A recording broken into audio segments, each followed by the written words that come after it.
బయట చాలా మంది స్త్రీలను పిలిచా. 2023 నేను ఒక స్పీచ్ ఇవ్వడం జరిగింది.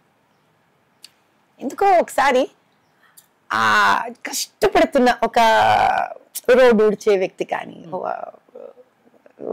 రోజు కూలీ చేసే స్త్రీ, ఆవిడ వరకు చేరాలి నేను అని ఒక వినూతనమైన భావన వచ్చింది. ఎందుకో మరి నేను అది కూడా అమ్మవారి దయ అంటాను.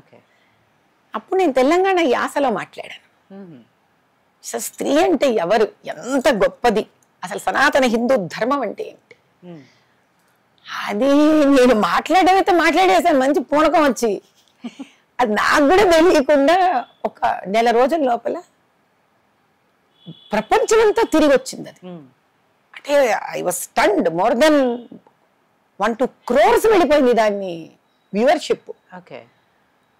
అక్కడి నుంచి ఒక మార్పు, అంటే సమాజంలో నేను ఒక ఇన్ఫ్లుయెన్స్ నేను చెయ్యగలను సమాజాన్ని. నేను ఎన్ని మాటలు నేను మాట్లాడినా నాకు కూడా ఒక బూస్ట్ కావాలి ఖచ్చితంగా.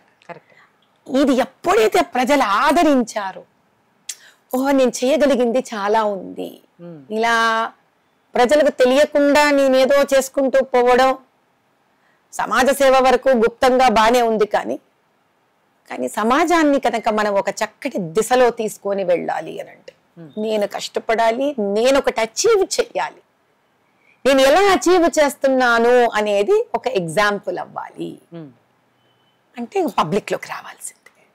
అసలు అప్పటి వరకు చేస్తున్న సమాజ సేవని ఒక దిశగా తీసుకొని వెళ్ళడం మొదలు పెట్టాలి.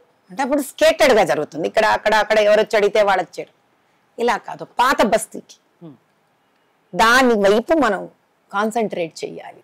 ఎందుకంటే అన్నిటికన్నా భయంకరమైన నిజాలు, బాధలు, ఇబ్బందులు అక్కడున్నాయి.